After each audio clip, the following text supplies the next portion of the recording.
ఇక్కడ చూడండి, జగన్ గారి మీటింగ్‌ల కొంతమంది మేము అధికారంలోకి వచ్చిన తర్వాత ఒక్కొక్కరిని గుర్తుపెట్టుకొని రప్ప రప్ప నరుకుతామని చెప్పేసి చాలా హింసాత్మకంగా ప్లకార్డులనైతే నడి రోడ్డు మీద ప్రదర్శించారు. ప్రజలు అధికారం ఇచ్చేది గిట్లా రప్ప రప్ప నరుకుతామని చెప్పడానికా, లేదంటే ప్రజలకు ఏదైనా సంక్షేమం చేయమని చెప్పడానికా, ప్రజలను అభివృద్ధి పరచడానికా, ప్రజలకు ఏదైనా సేవ చేస్తారని చెప్పడానికా, దేనికోసం ప్రజలు అధికారంలోకి రప్పిస్తారనేది ఒక్కసారి గిట్లాంటి వాళ్ళు ఆలోచన చేయాలి.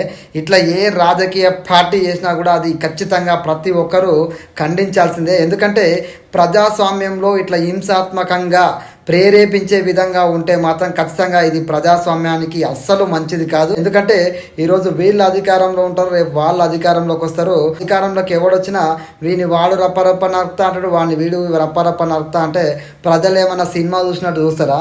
ప్రజలకు కూడా తెలుసు ఎవరికి ఓటేయాలి, ఎవరికి ఓటేయకూడదు, ఎవడు ఏం మాట్లాడుతాడో అన్నీ నిశ్చితంగా గమనిస్తారు. ప్రజలు కూడా ఒక సందర్భం వచ్చినప్పుడు ఎవరికి ఎట్లా బుద్ధి చెప్పాలో గట్నే బుద్ధి చెప్తారు. ఇట్లాంటి చర్యలకు పాల్పడ్డ వాళ్ళని ఖచ్చితంగా శిక్షించాలి. అది ఏ పార్టీ అయినా సరే. రాజకీయాల్లో ప్రజాస్వామ్యానికి ఇలాంటివి అయితే మంచిది కాదు. మీ అభిప్రాయాన్ని కూడా కామెంట్ చేయండి. జై